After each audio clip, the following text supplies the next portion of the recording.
flight directors, go for launch.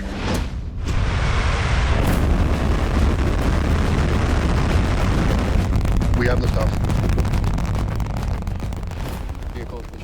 SpaceX helped usher in the next generation of space entrepreneurs. We are talking people considering gas stations in space, last mile delivery a la Amazon in space. We're talking about manufacturing pharmaceuticals in space. We have insanely high grade satellite images. We are at a moment where just about any country can onboard and get internet access via space. All the costs are coming down. It feels like a new frontier, except this time it's also slightly different. These aren't NASA projects. They may be in part NASA funded, but these are private companies mostly being backed by private venture capital dollars, and well, they've got some insane ideas. This video is going to be a bit different. We are going to try and just have a look together at quite a few companies at different stages doing different things and think through bit by bit from actually proven ideas, things that are working, into a bit more crazy ideas. You know, every company we look at has been funded in the many millions of dollars. These are actual companies building physical products, trying to do things. We can't start a modern conversation about space without SpaceX. Difficult times, you've inspired the nation, the world. I think I was requested to do a backflip. This is the largest window ever flown in space. It's the Falcon 9 and SpaceX that put American astronauts back into space with American-made rockets. It's SpaceX that managed to land not just one booster, but 2 boosters simultaneous. Let's start by just the Falcon Heavy, right? So leading up to the Falcon Heavy, it's been proven SpaceX managed to reuse, land Falcon 9 a bunch of times.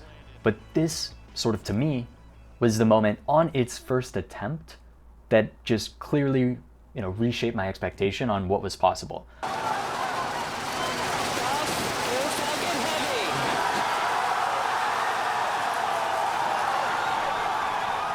There are always roars when you're listening to a live stream SpaceX experience because it's truly a profound moment. This should be not just SpaceX, space in general, this Super Bowl moment every time we have one of these launches. It's truly amazing. Let's have a look at this landing now because we have to pay our respects.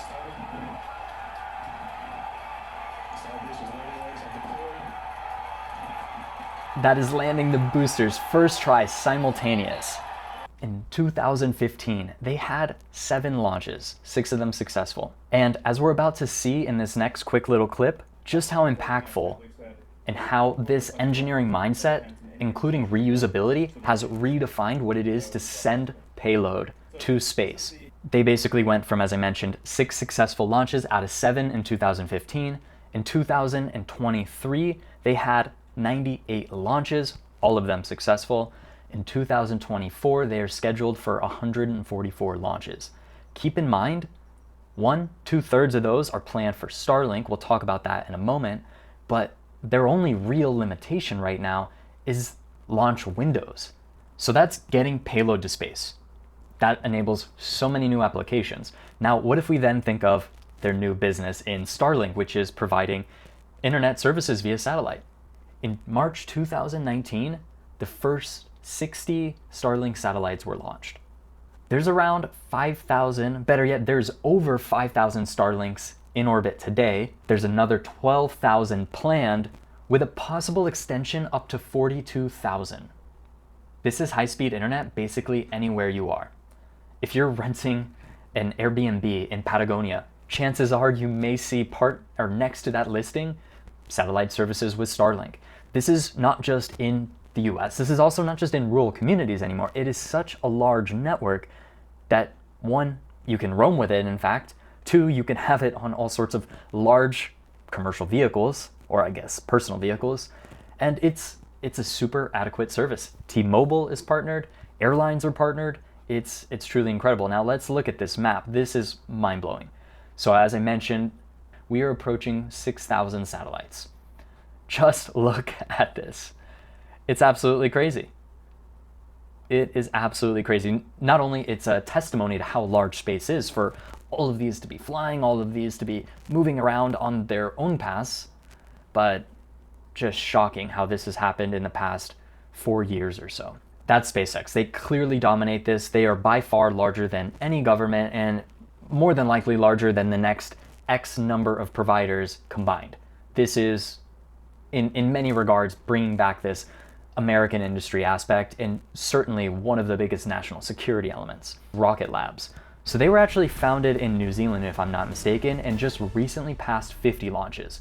Relatively young, 50 plus launches, bringing more payload to space. The main provider before was ULA, which is United Launch Alliance. It's like a joint partnership between Boeing and Lockheed Martin. They've launched either 150, somewhere around 150, if not more, of their rockets. Their rockets aren't reusable. They just send them up, and I guess there's a nice space term when you disregard, but that's it. They're one-time use. And so that was a stable platform, and it still is a stable platform. But now we have all of these startups. So Rocket Lab's a great example. They're going to go for their 51st mission soon here. They're also they're just an international company. Then we get into more niche operations within space. This is a company, Relativity Space. They've done super well in the sense of bringing, I guess, even more of this smart manufacturing. I can't say more necessarily than SpaceX, but their premise is a 3D printed rocket, and they're claiming to have built some of the largest 3D printers the world has ever seen better yet. So this idea is not just reusable, but it's really smart manufacturing, affordable, repetitive, automated manufacturing. They're now, I believe, in lease for a space at the Kennedy Space Center, and they have a backlog of about 1.65 billion in launch service agreements. So yes, maybe that is a small number if you think just in the context of a NASA budget. But this is massive. This is another provider entering the space. Now let's get to kind of the next tier of these other companies that benefit from the large rocket providers. One of the companies is Astronis. We mentioned Starlink connecting everything. Astronis, I believe, was even doing this before Starlink. They're trying to connect the world. So yes, they're building satellites, geostations for internet service and connectivity. They're doing this based in San Francisco, building everything in the US domestically. Here's their mission: connect the world. Super simple, super inspiring. And it's not just that they're doing this for cities. It's not just they're doing this for people with means, basically. They're doing this for often communities, more rural communities who can really benefit from having internet access because they may otherwise not have it. It's not just reasonable to assume that AT&T, Verizon, whomever is just going to lay cable, basically, create these infrastructure centers. No, that's just not how it goes for rural communities. They just raised 240 million in a Series D, meaning they're quite far along the private funding stages. A total of 750 million raised. One step closer, their goal, 100 micro-geo satellites by 2030. As far as I read a moment ago, they have about 4 targeted for 2024. They're building more of a concentrated satellite where one unit is more powerful and able to provide services for this entire region. We'll talk imaging with Planet Labs. There's a couple other providers in the space, and surely will be more, as algorithms, in addition to various types of imaging, can produce higher quality images. They'll show you the before and after of building a hydroelectric power plant in Brazil. Before, now we will see the nature changes quite a bit. And there's going to be quite a few of these. So here's noticing and using imaging to detect a fire. So certainly there's an ecological impact. You can use this to measure things like deforestation, potential carbon footprint impact. Then there's something that's perhaps a little bit tougher, and that's going to be defense and intelligence. This is basically a multi-month span of missile silos being built in China. So January, then all of a sudden March 20th. So we're going from not much imaging, now we're getting very much clarity of roads here. And then we're starting to get these, and certainly intelligence or analysts believe are connected to intercontinental ballistic missiles. I mentioned manufacturing in space. That sounds fantasy, but it is quite literally happening, and Varda's the company that's doing that. They're another private-backed, venture-funded company, and instead of it just being science fiction, they have already proven their use case. They sent a payload to space with their little micro laboratory, worked on some product, proved some test, and managed using their recapsule entry to get the results of the experiment and their machine back safely onto Earth, into Earth, home. Varda is the company. They're doing microgravity manufacturing for the life sciences. So they're going to partner with commercial launch companies, as we mentioned. Then what they're going to do is once they're in orbit, they have a little lab on board. They're going to start getting that prepared. It has to be automated because they're not sending a technician in with this. It's impossible. They're going to begin, and once that's finished, they're going to send their capsule, which is specifically graded to be able to withstand re-entry, which is just an insanely hot process. This is why if you see SpaceX's, we'll just quickly go to their website, this is why Starship has all these specialized tiles, so that while it's falling on its side, as we see here in the image, there's absorption of that heat so that they can, in the future, reuse this again and again, because this is what's going to carry the payload, not the boosters below. So the fact that Varda, a young, early startup, has built something, here we see in the return, look at just how crazy the images on that are, of just the heat, it is just a massive thing. They're literally creating products in space to return here, benefiting off of the ecosystem provided from the likes of SpaceX and the other launch providers. Now, that's important because the space station, that's the only place where we have the zero gravity. And we're able to find stuff and come up with vaccines and crystal growth and tissues that we're able to grow up there that you can't do with gravity because it always deforms and breaks down the cells as they're growing. Manufacturing in space is an incredibly interesting concept, and it might seem like, why on earth would you do that? Well, certain things benefit from microgravity, pharmaceuticals being a big one. In fact, even if we have a quick check here, fiber optical cable manufacturing is another example. When NASA commissioned some fiber optics to be manufactured in one of these test cases, and this is dating back to the 1990s, have a look at the differences. So this is produced in microgravity, seems fairly uniform, even though it might look a little bit ugly. But then we can see the imperfections in our gravity-based manufacturing. So there's fewer imperfections in that use case. Varda seems to be still doing more life sciences stuff as one of their components. But again, this is a startup building the use case, building the belief that this is something to keep testing in for other companies, commercial or government, basically putting more funds to test and experiment with.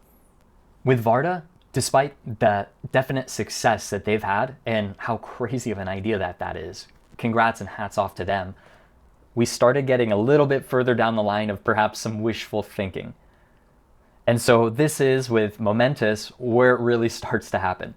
So Momentus, publicly traded in the era of SPACs, they were going to be a company that promised to do last mile delivery in space. You could use a platform like SpaceX with Falcon 9, you could use Rocket Lab to get into space, to get into a orbit. Momentus was planning to basically take that from orbit and bring it to somewhere else, either, I guess, another level of orbit, or just move it around the pass, or move it to perhaps another station, being quite literally this last mile delivery, Amazon type energy of space. Now, this was perhaps a bit ambitious, and if we kind of look to where they are at, since they are a publicly traded company, they have to register on the SEC, and what we find is they have about $2 million left. They're in a pretty dire situation. That said, they did just receive a contract from DARPA, the Defense Advanced Research Project Agency. DARPA's the group behind some of the most advanced innovations. I think people would suggest they gave the internet. They made happen basically GPS. There's a lot happening. These are some of the brightest people, and they've been doing this for decades on decades. Many would even argue, if not, it's a fact that DARPA was why Silicon Valley, the most innovative place on the world, became Silicon Valley. So it does look like this happened really recently. So perhaps that was something that helps keep them alive, but they're going to be struggling.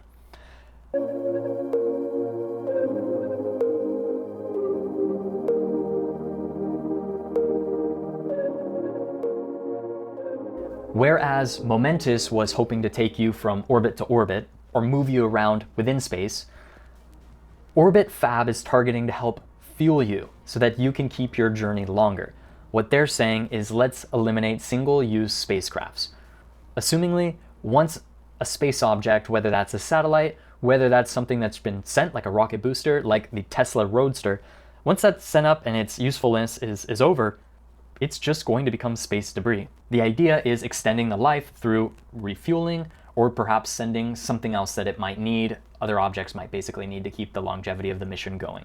So one of the comparisons, of course, this is quite funny and seems quite crazy, but a ton of fighter jets and military aircrafts actually are refueling all the time within the air, within space basically. So their idea is most of the same. I believe what they've done that's quite interesting is built a couple modular type nozzles that could connect these devices, basically, devices of different manufacturers within space, to actually help do the propellant transfer. So that's kind of what they're working on. It seems more on the side of proprietary patent-based kind of connectors. But trying to be the gas station. Refueling saves billions in replacement costs. I want to finish with actual labs. So most people, if not just about everyone, has heard of the International Space Station. Well, China has their own research lab, their space laboratory. The idea behind this is just as the International Space Station, they're going to do research here, experiment however they want, learn, figure out science in a microgravity climate, anything they may want. And this could be for the benefit of science. It could also be for figuring out other applications like military. So this brings up some national security type senses as well. There's a group which has seemed to acquire a bunch of other companies, and what they're considering is, or building towards, is a joint venture bringing together the next generation of space stations. Seems to be the idea is, let's privatize some of these stations. Surely governments may contract that out, but broadly speaking, they can expand the idea of maybe manufacturing some, maybe doing some more defensive type research, etc. So they're trying to bring the private space lab into a vibe, I guess.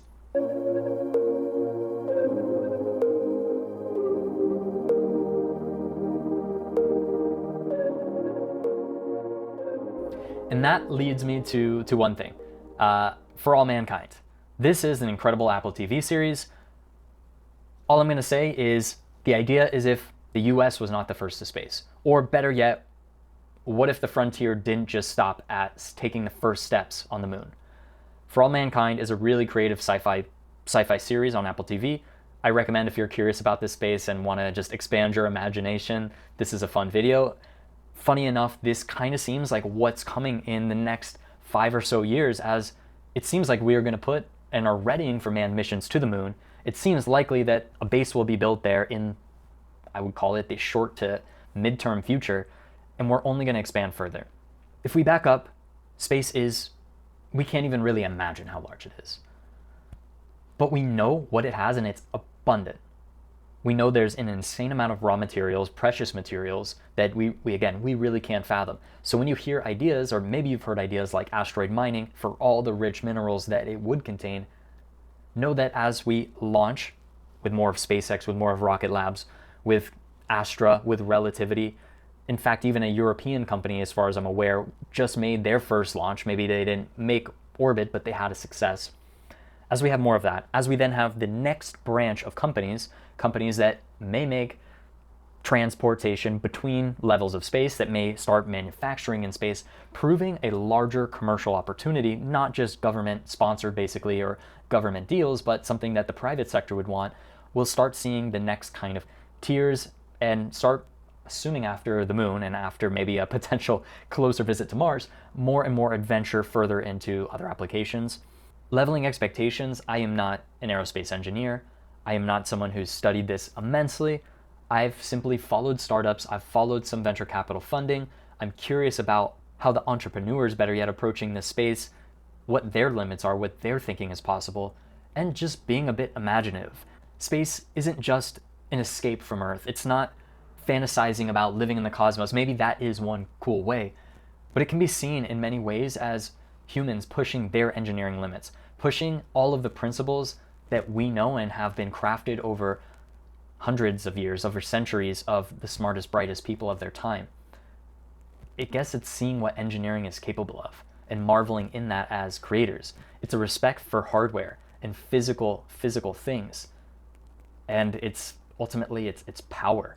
It's hearing the rocket launches in Cape Canaveral, getting a sense of the shake that creates and causes, how much force is required to lift that rocket, to send something into even the lowest orbit.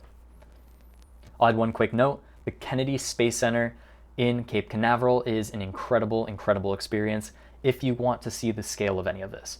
The scale helps set the tone, and it's something that, yes, the videos actually do a fairly decent job, but really until you're standing next to some of these things, you don't have that full grasp. These are office building size structures, taller in fact. And it's humbling. It's humbling, especially given the fact that since the 70s, since the 60s and before, people have been venturing into this. If you like this style, let me know. It's a bit more personable, it's a bit less refined, but the hope is doing some research out loud, figuring out where I can then go deeper. Some of these companies, some of the startups I mentioned here, aren't going to have a lot of public information. They're not going to have a lot of videos that we can look at together. So right now it's figuring out the spaces, showcasing where I'm interested. As an example, space, defense, drones, and nailing and refining part of that into what will be a more produced video. Thanks again. If you liked the video, put a like, subscribe, a comment. Would love to hear if you have heard about one of these companies. I know there's quite a few that I missed, so probably sometime in the future I may give them a cover. Thanks again for watching.